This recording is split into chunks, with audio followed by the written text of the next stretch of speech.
Convido os irmãos a abrirem suas Bíblias em 1 João, capítulo 3.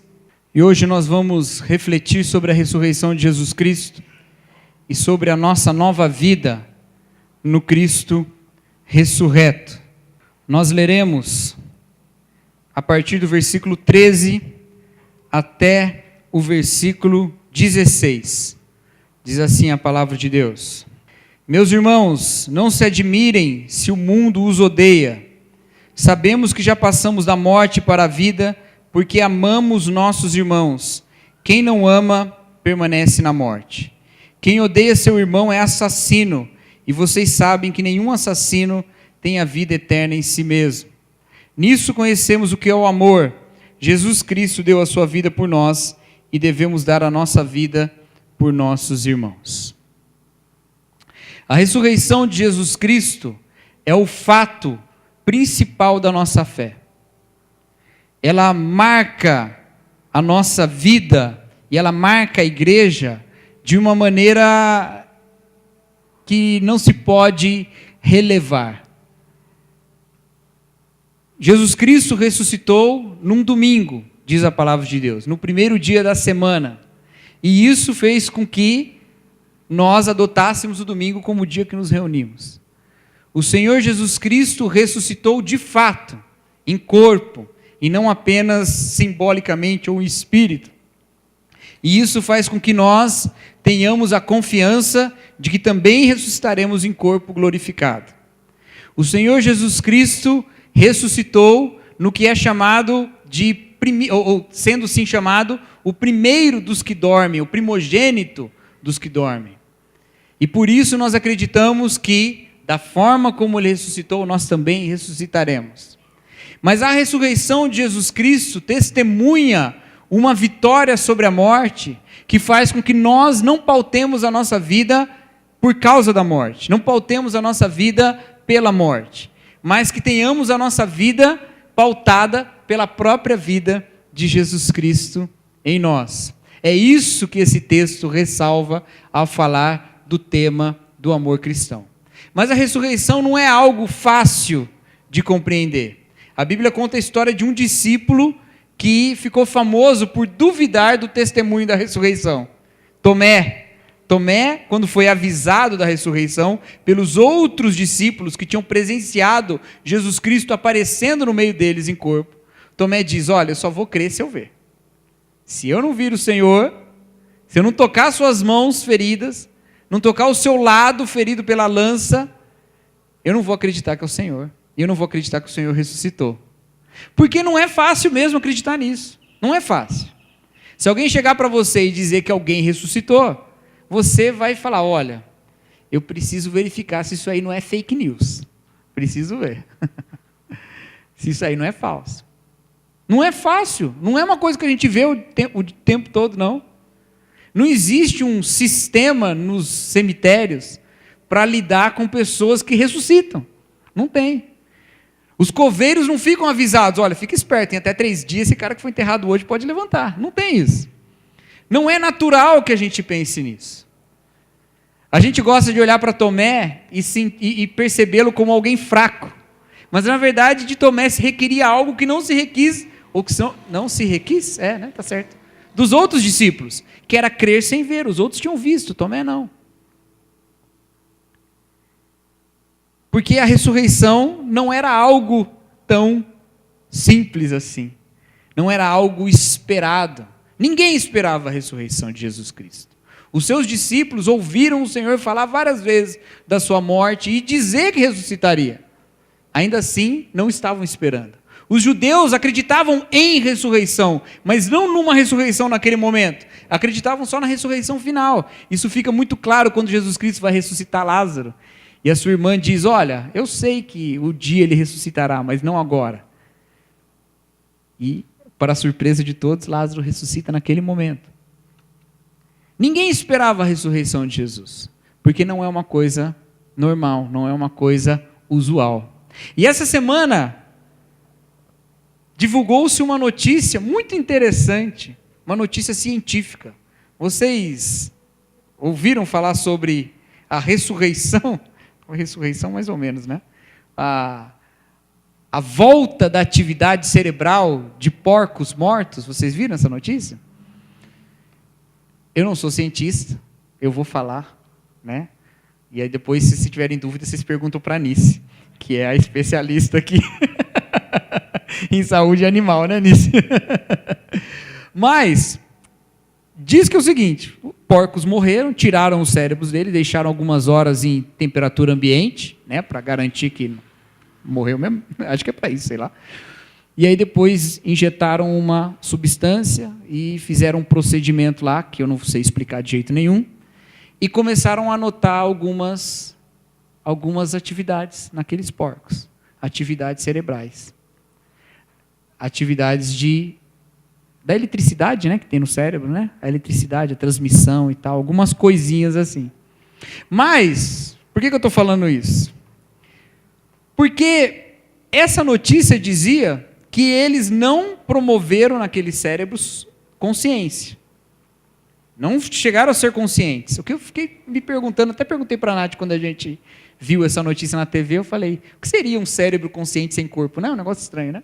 Mas eles falaram, não chegou a ter consciência, nós monitoramos, não chegou, e nós nem queríamos que tivesse consciência.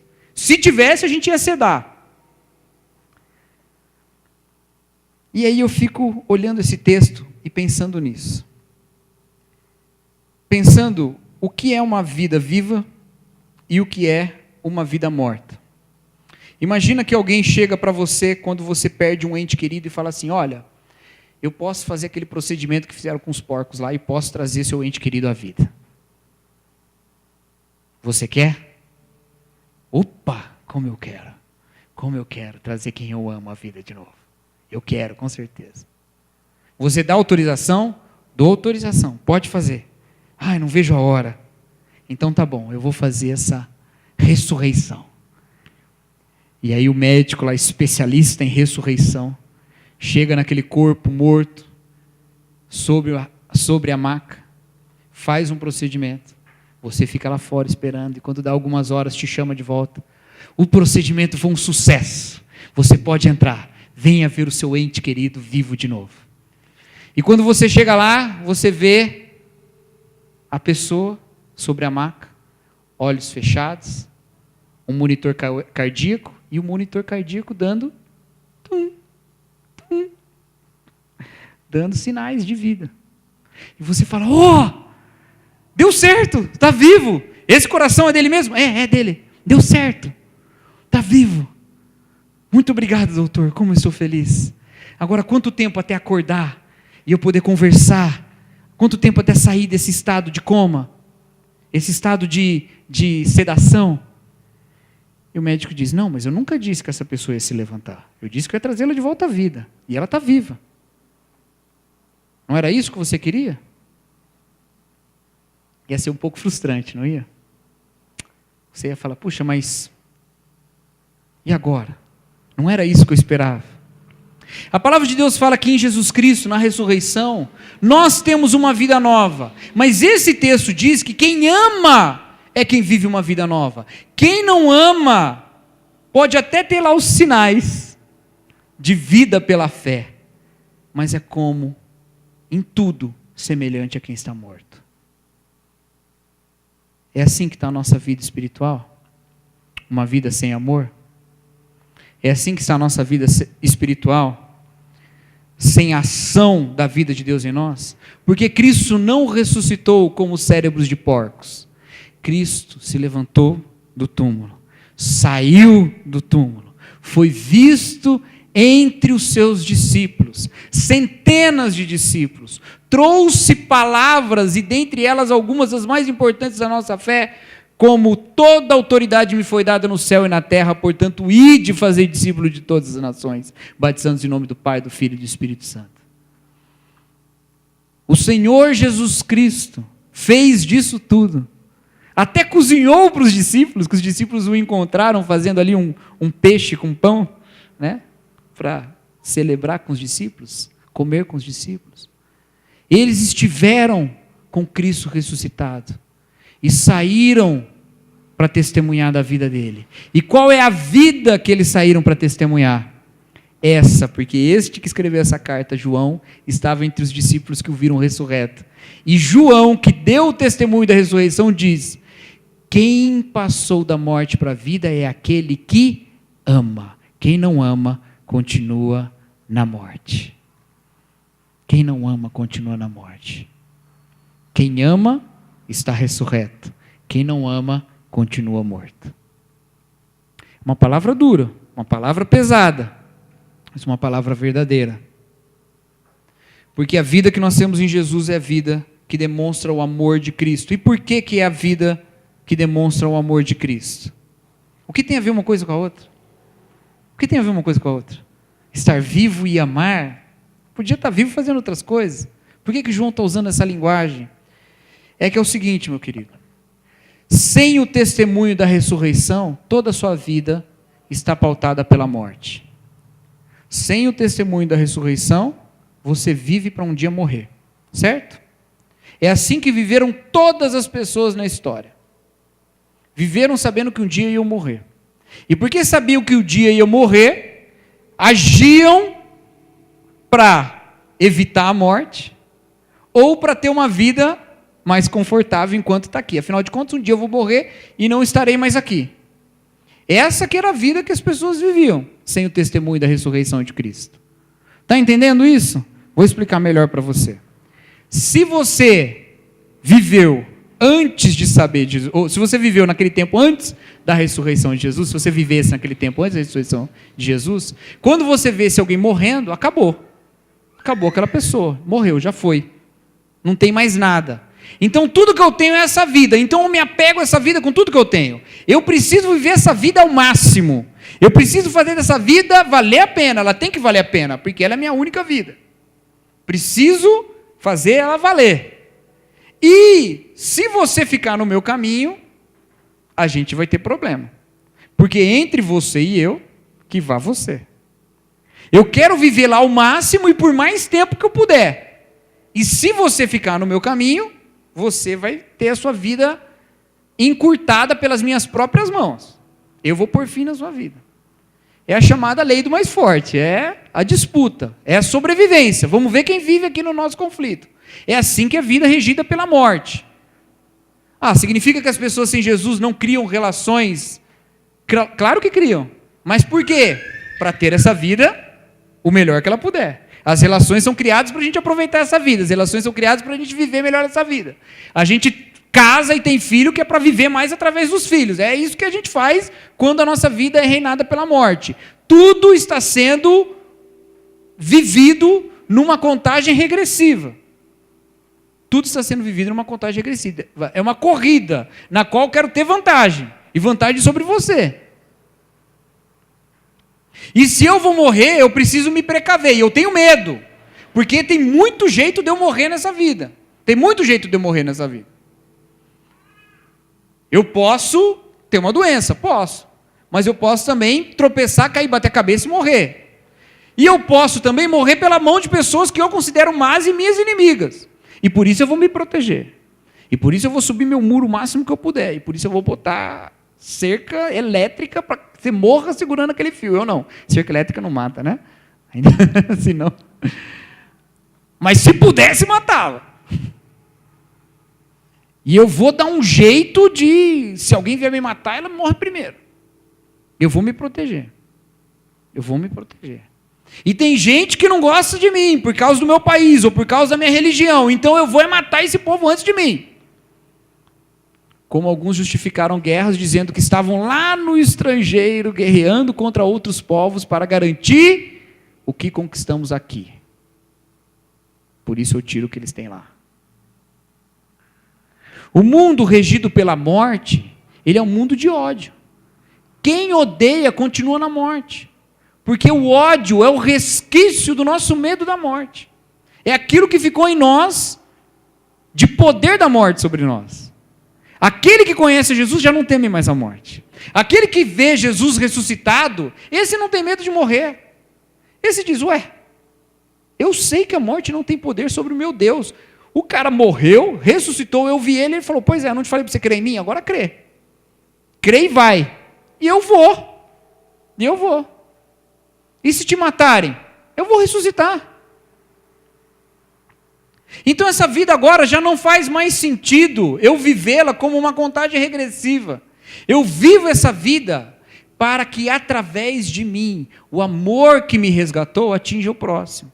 Porque eu não tenho mais nada nessa vida a me apegar, senão ao meu Deus. E o Deus a quem eu me apeguei disse, ame o próximo. É assim que você me ama, então eu vou amar o próximo. Você tem pouca comida, e você está passando fome, mas você tem um pouquinho de comida ainda, o outro tem menos, e agora? Essa vida não é grande coisa, eu vou dar para ele, e se ele puder viver mais e eu morrer, acontece. Eu vou ressuscitar. E se vier alguém te matar, para você negar Jesus Cristo que te salvou, eu prefiro afirmar Jesus Cristo que me salva da morte, porque um dia eu vou morrer mesmo. Conta uma história de uns missionários que vieram para a região do Equador, os missionários lá dos Estados Unidos, vieram para a região daqui da América do Sul. E quando eles estavam lá pregando às tribos, Jim Elliot e os seus amigos, quando eles estavam lá fazendo esse trabalho de pregação para as tribos, os indígenas se levantaram contra eles e os atacaram e os mataram. Eles mataram. Morreram porque estavam levando o evangelho. Estes homens eram homens dos Estados Unidos da América, que, à época e hoje, permitem posse de arma. E eles tinham armas. E os indígenas não tinham armas de fogo. E os indígenas os atacaram. E eles sacaram as armas. E o testemunho que nós sabemos, e nós sabemos disso porque depois os indígenas se converteram e contaram, é que estes homens armados sacaram as armas e atiraram para cima, para assustar os indígenas e não morrerem, mas não atiraram contra os que ameaçavam sua vida. E quem os conhecia diz que eles deveriam ter feito isso, porque julgavam que aqueles que não conheciam Jesus deveriam viver mais do que eles, que tinham a esperança da vida eterna. Olha como as coisas mudam. Essa história tem um desdobramento mais bonito ainda. As viúvas desses missionários vieram até aquela tribo e depois pregaram o evangelho para eles e eles se converteram. Gente que não considera a sua vida valiosa demais e que vive por amor ao próximo. Quanto mais a realidade da ressurreição toma a sua vida, menos autocentrado você é e mais você vive para o próximo. Mas aquele que é autocentrado, em alguma esfera destilará o ódio, porque sempre há aquele que você acredita que não merece o seu amor. Eu amo todo mundo que eu posso, mas tem gente que eu não posso amar, tem gente que eu não consigo. Não, não. O que a cruz nos ensina é que a gente não tem motivo nenhum para não amar alguém. Nós devemos amar a todos, porque nós não somos pautados pelas relações de morte que nós temos nessa vida. Nós somos pautados pela relação que temos com Cristo ressurreto.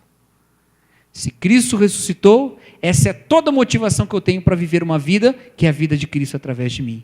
E é uma vida de amor. E por isso, o versículo 16, do capítulo 3, do escrito de João, mas no caso da epístola, a gente lembra sempre de João 3,16, do Evangelho, não é? Que fala do amor de Deus por nós, que Ele tanto amou o mundo. Mas esse 1 João 3,16, diz que Deus nos amou. Ele fala, nisto conhecemos o que é o amor. Jesus Cristo deu a sua vida por nós e devemos dar a nossa vida pelos nossos irmãos. Nisto nós conhecemos o amor. Nisto o quê? No fato de que Jesus deu a nossa vida por nós, a sua vida por nós. Ele deu a sua vida por nós. O amor é isso. Mas como eu conheço isso? Vivendo em amor pelos seus irmãos. Não é uma mera aquisição intelectual de uma informação. Deixa eu te contar uma coisa, Jesus morreu por você. Oh, legal. Não é só isso. É uma notícia que muda a sua vida e faz você viver para o próximo. E faz você viver pelo amor ao próximo. Nisto conhecemos o amor, que Cristo nos amou e nós amamos o próximo. É isso. É assim que somos marcados pela ressurreição de Jesus Cristo. É assim que somos marcados para uma nova vida em Jesus Cristo. Nós somos o povo que ama e não importam as circunstâncias. Não importa as circunstâncias. E nós amamos a todos, porque Cristo nos amou quando nós não merecíamos. Então não há ninguém que não mereça receber o nosso amor. Não há ninguém que não mereça receber o nosso amor. Hoje nós amanhecemos com uma notícia muito triste e preocupante. Igrejas cristãs, nessa data considerada sagrada por nós, não por ser um dia sagrado em si, mas pela memória que ela evoca. Igrejas cristãs no Sri Lanka foram explodidas por atentados terroristas, voltadas contra os cristãos. Como respondem os seres humanos distantes da nova vida em Cristo, os não ressurretos? Respondem com ódio, respondem com preconceito, respondem pegando a característica de um e espalhando para todo um grupo, respondem com tantas e tantas fobias que existem. Como respondem os que ressuscitaram com Cristo? Com amor. Porque é essa passagem que diz no versículo 13: meus irmãos, não se admirem se o mundo os odeia. Saiba, o mundo vai odiar vocês. Ainda assim, vocês vão amar, porque não é o mundo que diz como vocês vão viver. Sou eu que digo. E eu estou dizendo, viva com o amor que eu demonstrei para vocês. Vocês conhecem o amor, porque Cristo morreu por vocês. Portanto, amem. Portanto, amem. Não existe nenhum motivo que faça com que alguém não mereça o amor de Cristo que está em nós. Nenhum. E se você chegou nesse dia de Páscoa, ainda com o coração cheio de mágoa, de raiva ou de ódio, se você está irado com alguma coisa, a ira é automática, não é pecado, mas guardar a ira é.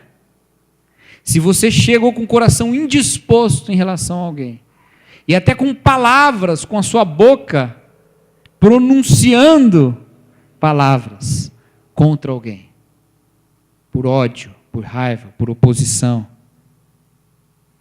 o jeito certo de celebrar a Páscoa não é comendo peixe, comendo chocolate, não é vindo num culto mais cedo do que o normal, acordando bem cedinho para vir no culto da ressurreição, não é fazendo post no Facebook colocando o túmulo vazio, escrito com uma placa, ele vive. Não. É manifestando a ressurreição na sua vida em amor. É perdoando quem te ofendeu. É fazendo bem para quem te faz o mal. Porque não é para outra vida que nós fomos chamados, senão a vida do amor de Cristo em nós. Não é para outra, é para essa. Para essa. É dia de amarmos, para amarmos todos os dias. É dia de nos lembrar que a cruz foi por amor a nós, e quando olhamos para a cruz, nós não olhamos para ninguém julgando que são piores que nós, mas olhamos para a cruz como aquela que foi decretada por amor a quem não merecia, que somos nós. E se não merecíamos o favor de Deus, como nós que temos muito menos favor para dar, vamos julgar que alguém não merece o nosso amor.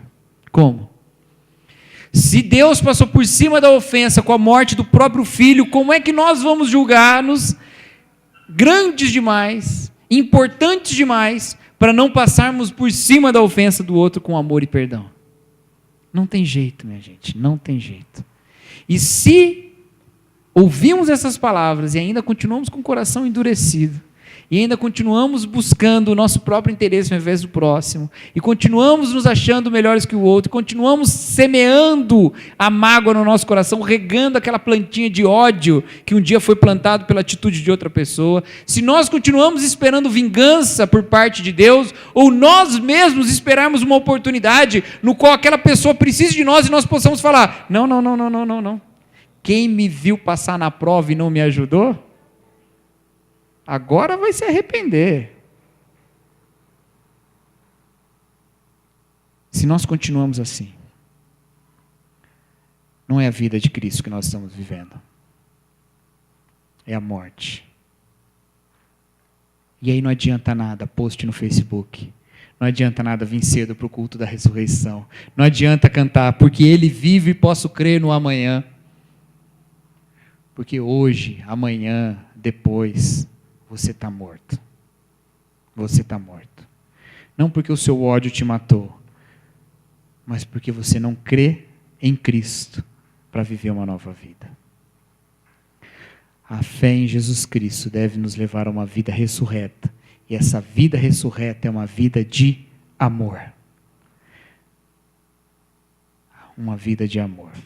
Nós não somos cérebros de porcos reanimados. Não somos. Nós somos o corpo de Cristo, vivo, atuante, andando sobre a terra e espalhando o amor de Deus para todas as pessoas. Amém, queridos? Então, cuidado. Cuidado com todo o ódio que se levanta. Cuidado. Gente, tem coisa que faz mal para a gente. E a gente lida muito com coisas que às vezes fazem mal para a gente. Eu acho muito interessante como o crente é muito alerta com algumas tentações. E é bom que esteja. No carnaval, por exemplo, nós condenamos a imoralidade que acontece no Brasil todo, não é? E por incrível que pareça, isso trouxe até efeitos na mídia. O que já foi nudez frontal explícita durante o horário nobre da televisão, em que se anunciava globeleza, hoje já se tem uma celebração muito mais folclórica, com mulheres mais vestidas.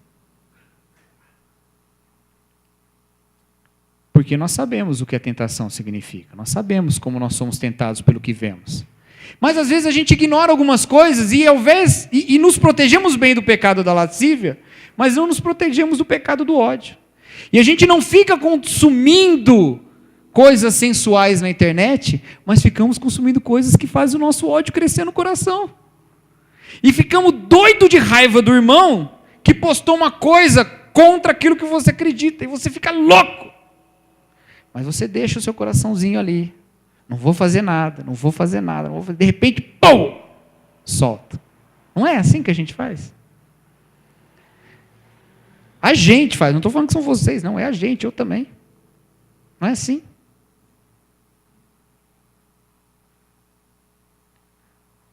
A gente começa a desenvolver no nosso coração uma série de categorias e vai botando quais são as que a gente ama e as que a gente odeia. Quem se encaixa no que é digno do meu amor e quem não se encaixa. De gente que a gente nem conhece. De gente que a gente nem conhece. Raiva do outro. Não tem diferença disso que você está sentindo para aquelas pessoas que fazem isso por futebol, por exemplo. Ou você acha que política é uma coisa muito mais séria do que o futebol? Vale a pena matar e morrer por isso? Mas a gente vai deixando o nosso coração se consumir de raiva. A gente vai deixando. E a gente justifica o pecado de um e massacra o de outro. E a gente pega irmãos nossos e destrói esses irmãos em redes sociais. Ah, mas eu nem conheço ele é um pastor famoso, ele é um cantor famoso, mas a gente destrói. Ao invés de clamar a Deus que mude o coração, que leve para o caminho dele com um compromisso mais firme. A palavra de Deus fala que se nós controlamos a língua, nós somos perfeitos. Mas hoje eu acho que a gente precisa controlar os dedos antes da língua, porque a gente escreve mais do que fala. E quando a gente fala, só quem está ao nosso redor ouve, mas quando a gente escreve, rapaz, você não sabe onde isso vai parar. E fica. O ódio é um negócio complicado. Ele fica na dobrinha do coração. Não é vir aqui e cantar, dá-me um coração igual ao teu, que faz você se livrar do ódio.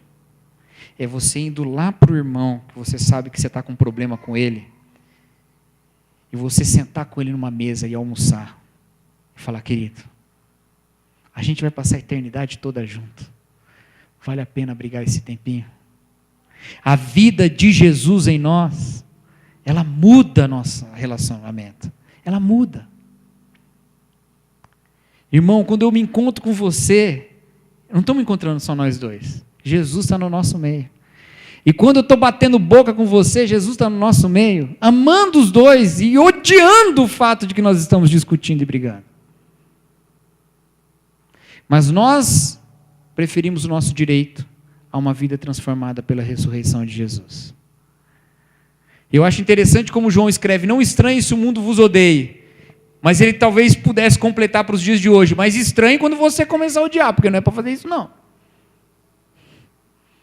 Não estranhe quando o mundo vos odiar, porque isso vai acontecer. E em resposta você vai amar. Pedro, outra testemunha da ressurreição, aquele, não é? Que pegou a espada na hora que Jesus foi preso e mandou a espada na orelha do soldado. Aquele. E que julgava com isso estar fazendo a vontade de Deus. Escreveu na sua epístola: olha, faça o bem para todo mundo. Porque quem vai vos fazer mal se vocês fizerem o bem? Mas ainda que façam mal contra vocês por causa da justiça, continuem fazendo o bem, para que eles sejam envergonhados no que falam de vocês. Como a gente lida com ódio? Com amor. Como a gente lida com oposição? Com perdão. Com cuidado. Como a gente lida com quem nos amaldiçoa? Com bênção. Com bênção. Porque essa é a vida de Jesus Cristo em nós. Não tem Páscoa se é para a gente viver com ódio. Não tem Páscoa se é para a gente viver em oposição, se é para a gente viver dividido. Não tem Páscoa se a gente vê o mundo caindo aos pedaços, morto nos seus delitos e transgressões, e a gente não leva a mensagem do Evangelho. Não tem. Inclusive, deixa eu falar uma coisa sobre isso também. Presta bem atenção no que a Bíblia diz, hein? A Bíblia diz que nós estamos em guerra, amém? Está todo mundo com medo, amém? Está em guerra, não está em guerra? Está em guerra, gente, pode falar que está em guerra. Contra quem nós estamos em guerra? Potestades e principados. Do que? Desse mundo? Os reis do mundo? Das regiões celestiais.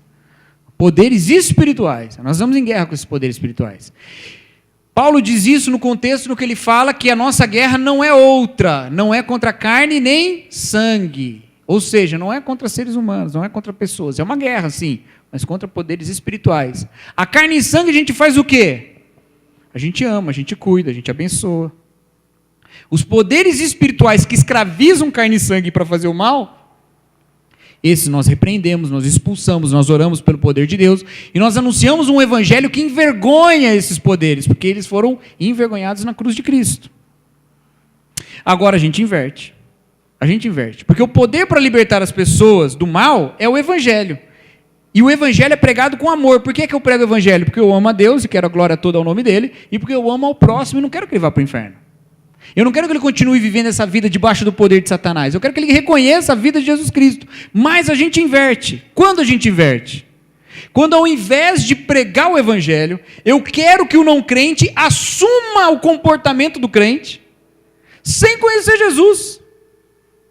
A gente faz isso direto.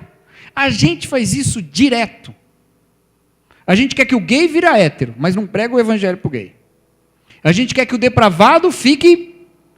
Qual que é o contrário de depravado? Casto. Mas não prega o evangelho.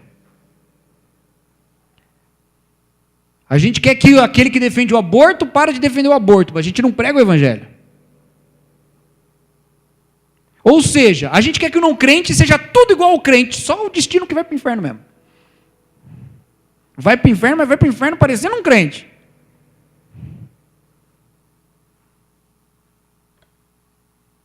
E do outro lado? Um monte de crente túmulo caiado, com religiosidade aparente, mas vida destruída. Não destruiu sua família porque é gay, destruiu sua família porque não ama sua esposa. É hétero, maravilhoso, mas não ama a esposa, não ama o filho. Não matou o filho no ventre, matou depois. Por ver as coisas erradas acontecendo e não pregar o evangelho para ele. Por não participar ativamente da vida do filho, por não mostrar o amor de Jesus Cristo na sua vida.